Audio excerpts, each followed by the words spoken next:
រំលឹកទៅការពីបង្ហាញមុខលើសិល្បៈសមាជិកក្រុម BTS បានប្រាប់ទស្សនាវដ្តី The Star ពីការព្យាករណ៍រៀងខ្លួនរបស់ពួកគេអំពីជីវិតនៅក្នុងរយៈពេល10ឆ្នាំខាងមុខផ្អែកតាមគំនិតរៀងខ្លួនពួកគេបានផ្ដល់ចម្លើយយ៉ាងណាខ្លះហើយចូលរួមផ្ទៀងផ្ទាត់ចម្លើយជាង10ឆ្នាំមុនទាំងអស់គ្នា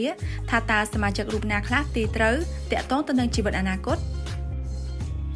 1. RM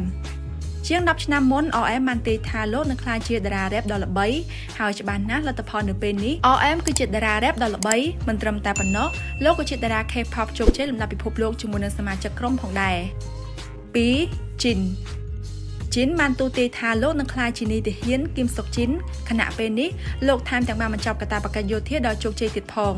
បន្ទាប់ពីទទួលបានជោគជ័យនៅក្នុងនាមជាសមាជិកក្រុម BTS គាត់បាននិយាយថាគាត់នឹងក្លាយជាមនុស្សម្នាក់ដែលមិនត្រឹមតែក្មេងៗទេសូម្បីតែម៉ាក់ក៏ចូលចិត្តតាមដានគាត់ដែរវិភាគការទូទាយរបស់ជីននៅពេលនេះគឺច្បាស់ពេកទៅហើយថាគ្រប់យ៉ាងដែលលោកបានទូទាយគឺនិយាយត្រូវទាំងអស់ 3. Sugar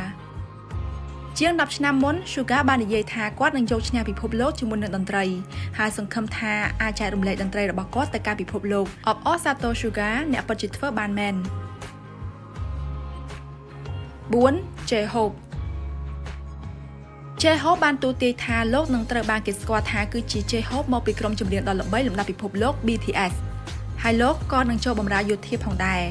បន្ថែមពីលើការទូទាយក្រៅពីជោគជ័យជាសមាជិកក្រុម BTS លោកក៏ជាតារាចម្រៀងតូចដ៏ជោគជ័យម្នាក់ដែរប្រចាំ K-pop ជាពិសេសគឺក្នុងនាមជា rapper សរុបសេចក្តីមកចម្លើយរបស់ J-Hope ក៏ពិតជាត្រឹមត្រូវទាំងស្រុងដែរ 5. Jimin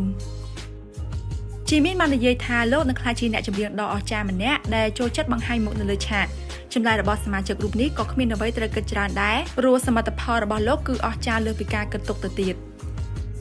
6. V ខណៈដែលក្តីសម័យរបស់សមាជិកផ្សេងទៀតបានក្លាយជាការពិតប៉ុន្តែការទូទាយរបស់ V ហាក់ដូចជានៅមិនទាន់កើតឡើងនៅឡើយទេ